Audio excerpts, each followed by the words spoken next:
Swayam Prabha. Digital India. Educated India.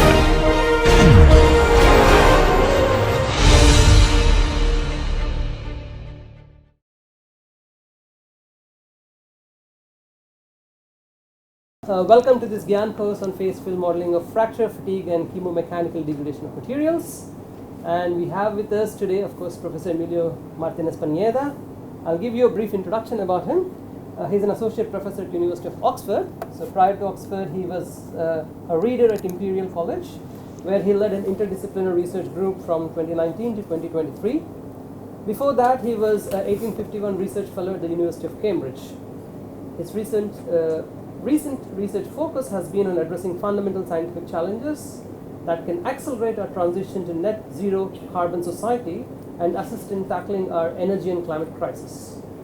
Professor Pineda has been the PI for over 7 million British pounds of funding in the past 5 years, including ERC Starting Grant, UKRI Future Leaders Fellowship, and his work has been recognized through multiple awards, including the 2021 UK Young Engineer of the Year by the Royal Academy of Engineering, the 2022 Imperial College President's Medal for Excellence in Research, and the 2024 ICAM Award and John Argyris Award, right? So with that, we have an absolute pleasure and honor to have him here for the whole week, and I hope that you really get benefited from his stay here, okay? So Emilio, the floor is yours. Thank you. Thank you all. I hope you can hear me well. Thank you, Anna, for this very kind introduction and inviting me to this course. It's really a pleasure for me to be here, and I look forward to meeting all of you more in person and to interacting with you over this week. I hope you also learn a bit this week. So I understand that I've seen your profiles, what you're interested in. I understand that I'm dealing with an audience that spans different types of backgrounds. So I'm going to try to make sure that I cover something that is of interest to all of you, and at the same time that you can all follow, no matter what your background is, what I'm going to go through. Which means that I'll start with something that is probably basic to many of you. I know a number of you have a background in fracture mechanics and fatigue, but not all of you, so I think it's important that we cover some of the aspects. So it will be a bit of a recap, maybe the first lecture, Monday morning, but I think you'll also find it interesting. Everyone will find it interesting, I hope.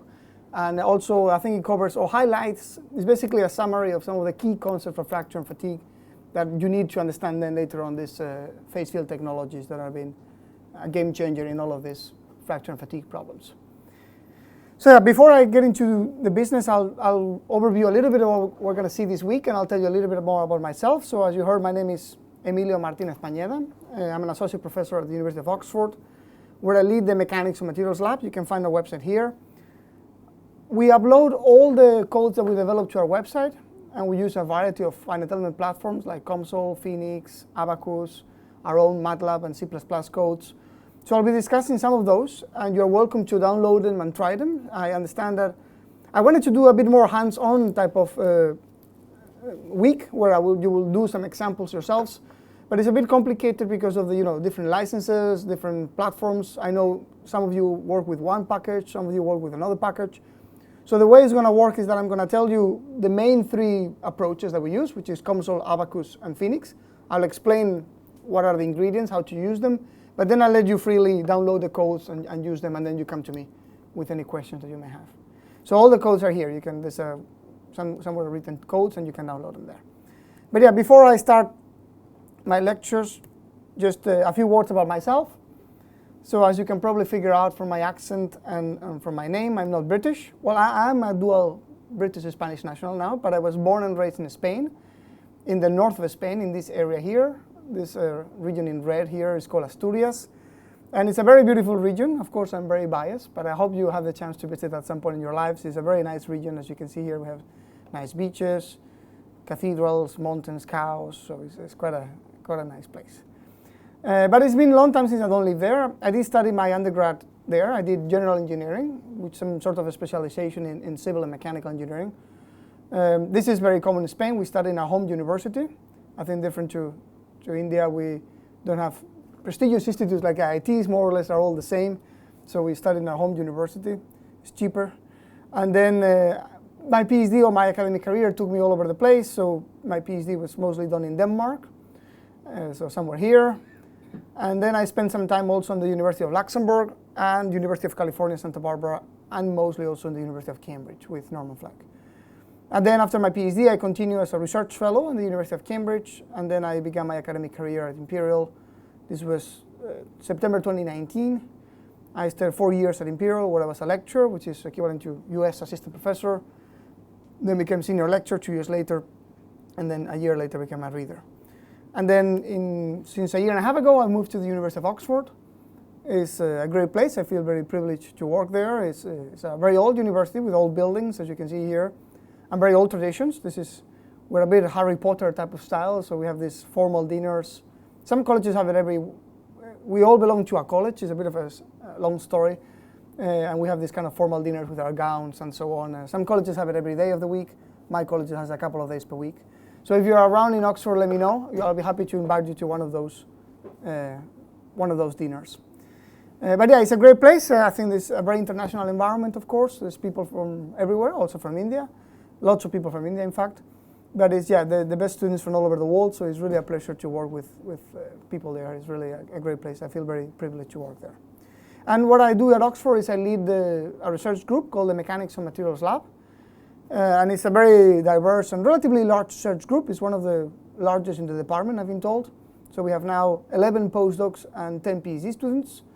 And you can see it's a quite diverse group. This is a picture of my group in this past summer, enjoying a pint of beer in a pub in Oxford. You can see there's some people from India. You can see here Tushar. Tushar is now an academic at IIT Bombay. This was just before he left. Ratul here.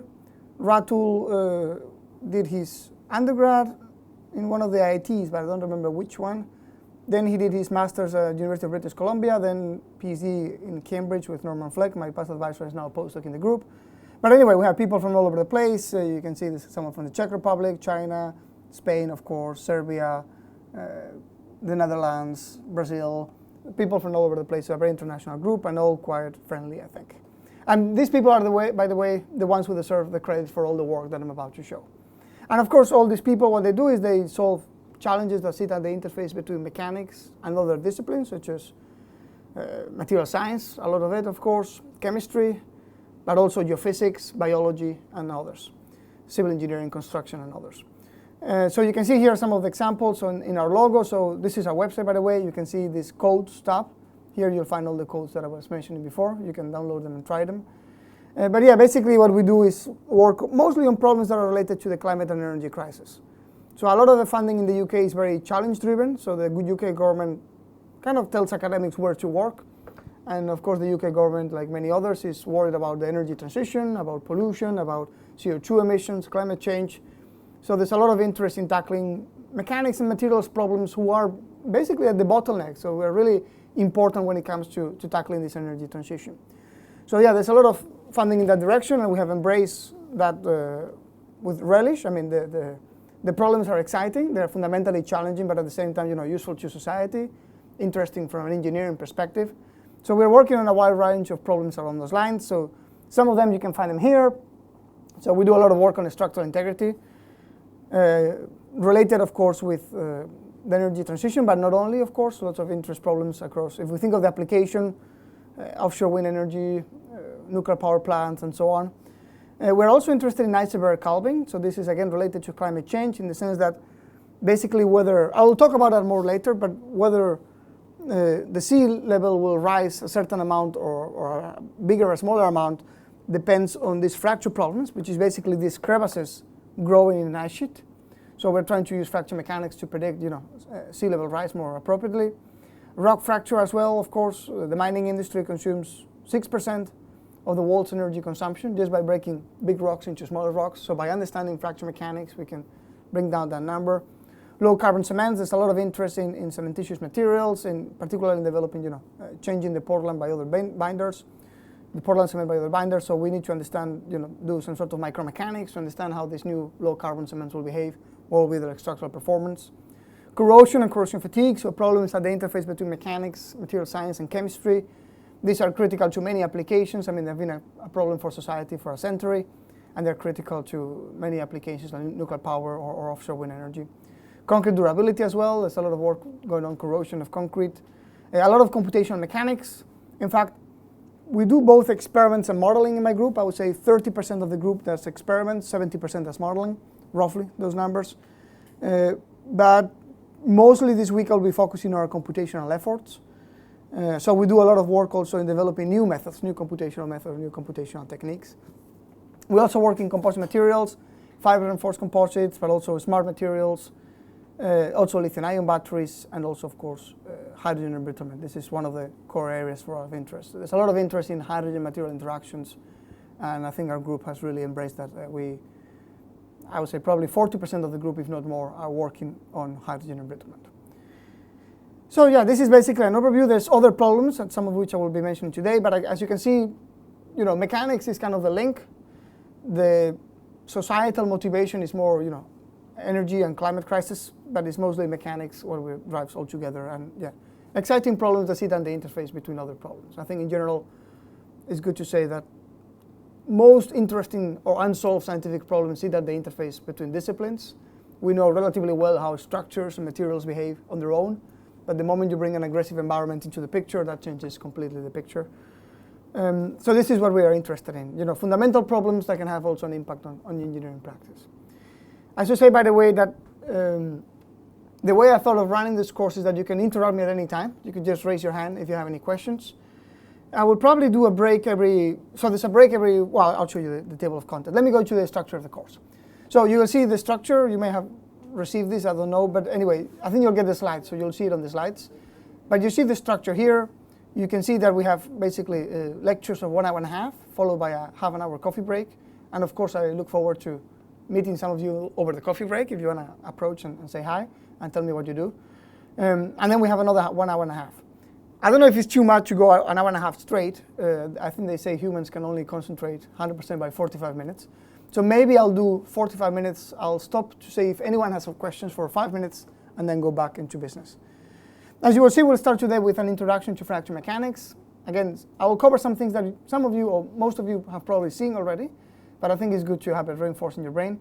And fracture mechanics is not taught in the same way and everywhere, so maybe there's also some new ideas in there. Then I will discuss facial fracture for an hour and a half. Tomorrow we'll get into implementation and practicalities. I'll show you how you actually work with facial fracture in finite elements. I'll discuss some techniques and tricks on how to improve convergence and things like this.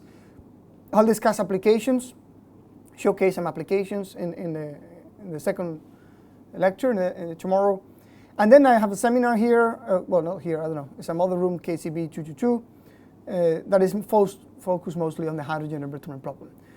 So I don't know if attendance to the seminar is mandatory, but I strongly encourage, because basically the day afterwards I'm going to talk about hydrogen, but I'm not going to repeat the same thing of the seminar because that would be a bit of a waste of your time. So I'm going to say things that require knowing what I said at the seminar. So I think it's important, unless you want to be completely lost for 3 hours, I think it's important that you come to the seminar tomorrow afternoon. Yeah, then on Wednesday, I will start with facial fatigue, extension of these facial malleoles to fatigue, which is a very, I would say, very much ongoing research topic that is very active and growing quite fast. Then I'll say more things about hydrogen, so I will build on what I explained over the seminar, and I'll go a bit more deep. I know this is a topic of interest to several of you, so I'll spend a bit more time on hydrogen embrittlement. And then I'll go into multiphysics phasing modeling, tell you a little bit of, if you have any sort of multiphysics problem, it could be the corrosion of concrete, it could be batteries, how do you incorporate that, how do you join this with phase field, and how you actually do it, in COMSOL, Abacus, any other tool that you have. And then the last day I will discuss phase field modeling of corrosion for an hour and a half, and then battery degradation for another hour and a half. So yeah, you stop me anytime. I will do a stop, maybe not today because we start a bit late at 45 past, but at some point I will stop and you can ask me any questions. And of course, just because before the coffee break, you'll get the chance to ask questions. Okay, so we start with fracture mechanics. So this is something that many of you have already heard before. As you know, structures fail and all the time. You can see some examples here. And we need a discipline, we need a technique to be able to understand what's happening here. So, okay, what can we do? How was the discipline developed? And I think the best way to look at fracture mechanics is by taking a historical perspective. Okay, when did humans realize that things were falling down and they needed to come up with a scientific discipline that would explain how things fall down and what to do under those circumstances? And I think the topic is of course old. Things fail for have been failing for quite a long time. Of course, many old constructions remain. You would still, if you go to Rome, you will find the Colosseum, which is an amazing structure. But of course, for every old structure that is standing, many of the temples that we have around us, there's many others that have collapsed, and we just don't know about it. For example, just 5 kilometers away from the Colosseum, you have this Fidene amphitheater that collapsed, and 20,000 people died. So a lot of, we know about the Colosseum, we don't know about this, so many things fail. So I think historically it's fair to say that engineers back then, what they did was more of a trial and error. They try things, when they didn't work. So I think this amphitheater was actually made of wood. They said, okay, wood doesn't seem to be good for these things, we'll do something else. So it was very much based on experience. In fact, I think the legend goes that the Romans will ask the engineers and their families to sleep below the bridge they had just built, or the aqueduct, over the first night, just in case it fell down. They will be the first to suffer the consequences. I'm not sure if that's true, but it's I guess a way of natural selection. I think what it was in favor of the old engineers is that back then they were mostly working with brittle materials such as rock, mortar, or clay, and that's good and bad at the same time. Of course, they're brittle, but at the same time they work very well under compression. So under tension, no way, but under compression they work very well. So of course they soon learned that what they had to do is to work under compressive loads. So they came up with arcs and other ways, so that make sure that they didn't have any tensile loads. And I mean, they were very limited on what they could do. You can say always the same shapes, but at the same time they didn't experience those tensile stresses that will fail their material. Then the Industrial Revolution came, and then new materials came around, metals being particularly prominent, and those, of course, together with advanced design methods, allows us to design very complex structures, so not only dealing with traction loads, but very complicated stress states. So that was, of course, a revolution, but it also brought new challenges and, of course, new fracture mechanics problems. And in general, you could say that, failures fail due to one of two reasons. One is human errors, so some errors in the design, construction, or maintenance phases. This is things that we could have prevented, so things failed under conditions that we understood, but we made a mistake, and as a result we got a failure. Or things fail due to the use of new materials or designs. So this is unexpected and unknown behavior. So failures in modern aerospace technology wouldn't, of course, happen if we didn't have modern aerospace technology. So every time we use a new material, every time we use a new technology, there's a challenge that comes to it, which is related to our lack of understanding, basically. So if we think of failures due to new materials and designs, we could think of the failures in polyethylene gas pipelines that occur in the UK and many other countries in the 90s. So we used to use metals for transporting gas, and we still do. But there was an idea to replace them by this polyethylene. We thought, okay, it's lighter, it's cheaper, it doesn't suffer from corrosion. But then what they didn't realize is that it suffers from other problems, such as some sort of creep damage, which takes a long time to happen. So it's not something that you see quickly in the lab. So when they did their quick experiments, they didn't see it. But then over long time exposure, you saw those cracks happening, a lot of explosions, a lot of issues there. Another very classic example is the Space Shuttle Challenger disaster. So this happened a long time ago. I suspect none of you were born back then. I wasn't born back then. But if you ask your parents, mine claimed that it was a big deal. It was all the people died, all the astronauts inside died. It was a big problem for the aerospace industry. And of course, this was NASA, so they were testing things properly. They knew what they were doing. But the problem is that one of the gaskets that they were using was tested under room temperature conditions, and it became much more brittle under low temperature conditions. And this gasket was exposed briefly to low temperatures, but for a sufficiently long amount of time that it caused embrittlement and the fracture, and then this disaster. So every time even though we test things carefully, every time we deal with new technologies, we need to think very carefully about what we do. Other classic examples are the Liberty ships. This is what you probably heard about, because it's the classic example that gives you the birth of fracture mechanics. So as part of the Second World War, the US was trying to help Europe, the Allies, so they tried to build ships as fast as they could.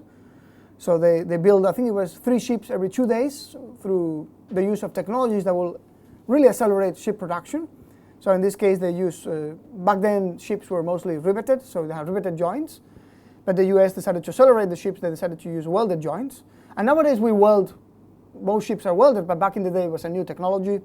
And what they didn't realize is that those welds will suffer, particularly in the low temperatures, So lots of failures happen. I think they saw cracking, I think they did almost 3,000 of the ships, and they saw cracking in 1,600 of them. So more than half of those ships underwent cracking, and 18 of them cracked in half, as you see here, with, of course, a big loss of lives and all of our resources.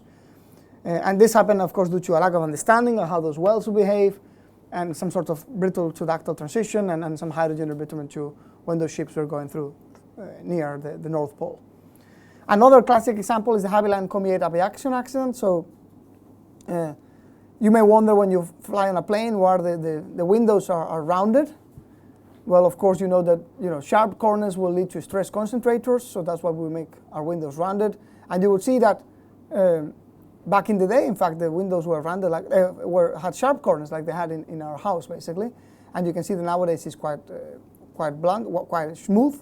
And you can see why. I mean, this is a finite element analysis. You can see, of course, that in sharp corners you're going to get a higher stress concentrator, so you're going to have higher stresses. While if you have smooth windows, then it's going to be a completely different picture. And there were a few accidents, particularly this Havilland Comet aviation accident, where you have fatigue cracks propagating and you lose part of the infrastructure of the plane, and they decided to change into smooth windows. But we're learning from those things, of course, particularly the birth and growth of this discipline of fracture mechanics. Bringing fracture mechanics into standards led to a significant reduction of those accidents. Here are some old data from pressure vessel explosions in the UK. You can see how both the number of explosions per year and the number of people killed or injured are going down dramatically. As we get a better understanding as engineers, incorporate safer practices. And of course, cracks are responsible for most of these explosions, mostly due to fatigue or corrosion fatigue. So how did we learn? Of course, we always learn the same way, using what we call the scientific method. We come up with a hypothesis. We say, things fail because of X.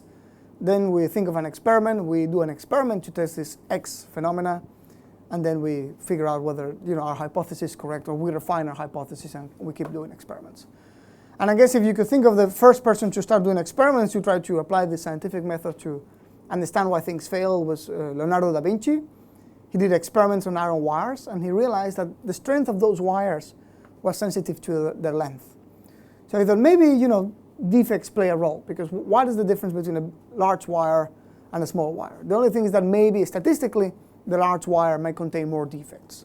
And this is something that you see, for example, if you do tests on iron whiskers, if you plot the strength versus the size, you can see that there's a very strong sensitivity of the strength of the material to the size. Eventually, if our iron whisker, if our piece of iron is big enough, then we get to some sort of plateau where we have enough distribution of defects, so we're basically in the same spot. So that's what we normally call the strength of our materials. But you can see that if you start going into small scales, look that we're looking into microns here, your strength appears to be very sensitive to the defect size. Up to the point that you can see, the strength is 10 times roughly as large when we have very, very thin whiskers. So when people talk about, graphene being the stronger material in the world, one has to take that claim with a pinch of salt, because graphene is one atom layer thick. So they say graphene is 200 times stronger than steel, for example. Well, that compares a large bench of steel with a one atom layer of graphene. If you consider one atom layer of iron, then the strength of graphene and iron are more or less on the same order of magnitude. So that's the idea. So defects seem to matter. And in fact, nowadays we can predict, either using atomistics or even theoretical considerations, what is the theoretical strength of materials. And we roughly know that it's roughly, the Young's modulus divided by 10. So for silica glass, which is a model material, and we'll discuss it later on, we have a Young's modulus of 70 gigapascals, so a failure strength of 7 gigapascals. But however, when we do experiments in the lab, we show that this failure stress, this strength of silica glass, varies between 1 and 100 megapascals. So lots of scatter, and also much lower than what we expect from theoretical considerations. And this is because of the role of defects. Different samples that look identical in our eyes, actually have defects that are different, that we don't see with our eyes, but are inside macroscopic defects that are different sizes, and those defects will govern the strength of my material. So I'm testing samples that I think are the same, but in reality they're very different. That brings the scatter. And I'm testing samples that, to the naked eye look like a smooth and defect-free, but in reality they have microscopic defects, and that brings a change in theoretical strength, relative to the theoretical strength. So defects are important. This is what they realize. They realized that the failure of components, the failure of structures, the failure of materials must be dependent on small defects growing and at some point due to some combination of stresses or whatever that was. So this is what scientists and engineers turned their eyes on, and Inglis, who was a British civil engineer and mathematician based at Cambridge, he decided to mathematically analyze the stress fields ahead of a defect. He considered an ellipsoid, an ellipse, as you can see here, with in an infinite plate. He was doing things with pen and paper, so he couldn't deal with finite dimensions. He had to approximate things. It was all analytical. So he says, for an infinite, a remote applied stress of sigma infinite, then I'm going to predict what will be my stresses at the tip of this ellipse. And he figured out that this was the solution, and this solution was mathematically rigorous but puzzling to many scientists and engineers back then, because they said, well, we learned a few things here. First of all, if you have a perfect circle, A equals B, then what you see is that the stresses ahead of in the tip of your circle are going to be 3 times the applied stress, and this is something that mechanical engineers know by heart. 3 times you always get the stress that is 3 times as large. And then the other thing you realize is that actually, if my ellipse is quite sharp, if B goes towards 0, my stresses at the tip of my ellipse are going to be infinite. So that was puzzling to a lot of people, because of course there's nothing completely sharp, atomistically sharp, but some defects, particularly in brittle materials, such as glass, as we discussed before, can be very, very sharp, up to the point B could be tiny, nanometers long. And if this is nanometers long, this means that a tiny applied stress will lead to a very, very, very large crack tip stress. So this was a problem. If the stresses are infinite near my crack, then if I apply a tiny load, if I assume that things are going to fail due to the stress reaching a critical quantity, if I apply a tiny load, everything will fail. Because no matter if I have a defect, and defects we just learned are always there, they might be larger or smaller, but they're always there, that defect is going to grow, because if the growth criteria depends on the stress reaching a critical value, then a tiny applied load will reach that value just because the defect is sharp. So that was puzzling. And of course, there's a lot of ifs here. One is that he assumed linear elasticity. Of course, if you assume plasticity, then your stresses will reach the yield stress, and then you get a distribution of stress, and you don't get these infinite stresses. But a lot of materials are linear elastic. Glass is linear elastic, so there will be some sort of non-linear stresses, but it's still reduced to quite a small area. So this result was quite puzzling to many people. How could it be that a tiny applied load will lead to a infinite stress, and therefore things will fail at a tiny load, right? And things don't fail at a tiny load. And then came Alan Arnold Griffith, which was he was a mechanical engineer working for Rolls-Royce at the time, a British mechanical engineer. And he realized that the analysis of of Inglis was fine. It was all mathematically rigorous, but the problem lied on the criteria for growth. It cannot just be that a crack will grow, a defect will grow whenever your stress was big enough to reach a critical quantity. He thought we need to think on this problem based on atomistics and thermodynamics. So he basically conducted some experiments in glass, and he adopted an atomistic perspective where he said, okay, if I look at 2 atoms, then I know that I can plug the force versus the separation of those atoms, and it looks something like this. So you apply a force, and then you have a displacement in the atoms. So initially, those atoms are some sort of equilibrium. It takes a lot of time, a lot of effort to separate them. But then eventually, when you reach a critical point, then separate them becomes much easier. And at some point, the atomic bond strength is broken, the bond strength is broken, and therefore those atoms are free to go apart. That's the idea. And of course, if you have this force versus atom displacement, the area under the curve will give you the energy. So there's an energy associated with separating atoms. That's the idea, basically. I said, well, if we take that approach and extend it to the general case of a material with many atoms and a given crack length, he said we can consider that we have many atoms that we need to pull apart. So the energy required to pull apart those atoms will be basically this, what you see here, and this will be the area required to create a new surface. And because we have 2 new surfaces, we break every time a crack grows, we have surface on the top and another on the bottom. That is 2 times sigma s, so gamma s, or gamma s is the energy required to break atomic bonds per unit surface created by the crack. Then you have a crack length A, and then you have a thickness, of course, because we should think in 3D. This 2D picture that we're seeing has a thickness of B, so that is the area. So you're breaking a lot of atoms. The energy that you need to break to create a surface is gamma s. Because we have two surfaces is 2, and then because we have a crack of length and a plane over b, so we multiply by AB. That's the idea. So that is consistent with thermodynamics. The energy has to go somewhere, and there seems to be an energy required to separate atoms apart. So the idea was, in order to make a fracture process consistent with thermodynamics, again, the energy cannot just disappear. Energy must be transferred from one place to the other. So he thought, for the fracture to happen, the energy that will be made available, for the point at which failure will happen will be when this energy that is stored in the material, that is released from the growth of a crack, is greater or equal to this energy here. So you need this energy to create a crack. This energy must come from somewhere. So the energy that you're storing in your material, the energy that is going to be released when the crack grows, has to be equal or larger than this bond strength. That's the only way we can describe fracture mechanics in the context of thermodynamics. So in other words, what this means is that a crack will grow if the energy stored in the material is sufficient to overcome the energy required to create two new surfaces. That's the idea. So this is what you see here. So you stretch the bonds, you create two new surfaces, and that's the energy.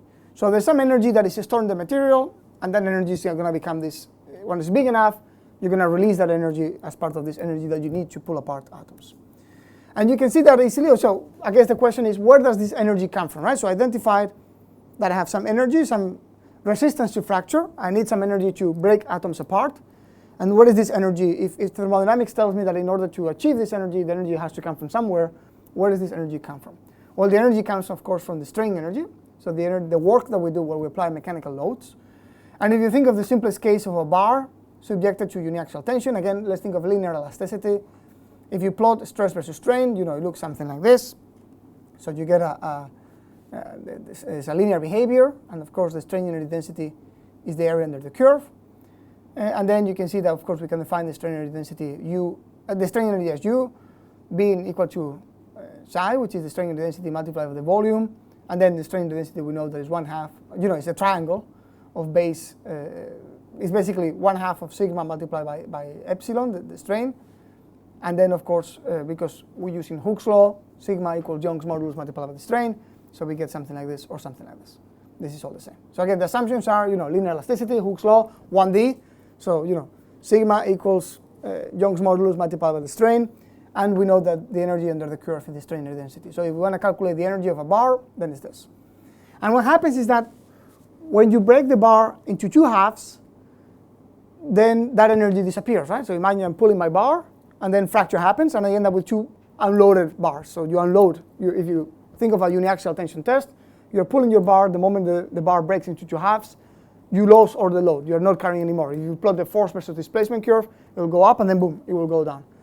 So that energy that we have stored, eventually when things cracked, you unload your sample, and this strain energy becomes zero because you have no load anymore. You carry no more stress. So this is the energy, basically. You accumulate enough energy, something happened, that energy went somewhere else, you lost your energy. So this is the idea of fracture. So you are storing energy, this is storing energy, but then when fracture happens, you are releasing that energy. That is the idea. So everything seems to be consistent, right? When we do a uniaxial tension test, we didn't know where the energy is going. Well, it goes into creating those two surfaces. Okay, so then he said, okay, now Griffith thought, I have conceptually in my mind what I need to do. Now I'm going to apply this more mathematically and consider the case of English. So he looked at this semi-infinite plate subjected to uniaxial tension. And I'm not going to do the math, but he basically computed the strain energy. This is the case of a bar, remember, the same, Hooke's law. So, the energy under the bar is 1/2 sigma epsilon. Considering Hooke's law, we get something like this. So this is the bar without a crack. But then he did the analysis, considering that we had a crack of length A. And I'm not going to do the analysis mathematically. You can find in the paper is very nice, the Griffith's paper, 1920, Royal Society. So you can take a look at it there if you're interested in the derivation. But the idea is that whenever you have a plate with a crack, you're going to have two portions of material that are unloaded. And these two triangles, basically, these areas of unloaded material, because of the presence of the crack, are going to be triangles of basically base A and height pi A.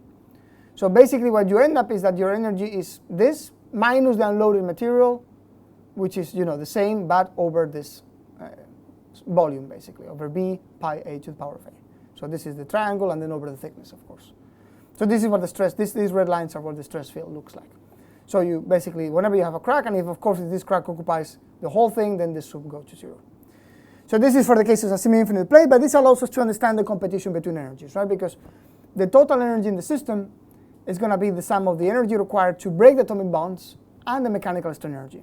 So this is the whole thing. So remember, this is the energy required to break the atomic bonds. So for a crack to grow, I need enough energy to separate those atoms apart. This is what we discussed before, 2 times the surface energy plus length of the crack by b. And this is what we just derived before here, right? So the energy, the strain energy, minus the unloaded version of my strain energy due to the growth of the crack. And if I plot these things, you see here y-axis energy, x-axis crack length. You see that if I plot, let's look first at the atomic bond energy. So if we look at this guy here, this is the blue line. As you can see, as my crack grows, my atomic bond energy grows as well, because I need to, I need more energy to break cracks over a longer distance. And then if I plot this guy here, you see that initially when a is equal to 0, this is it has its biggest value.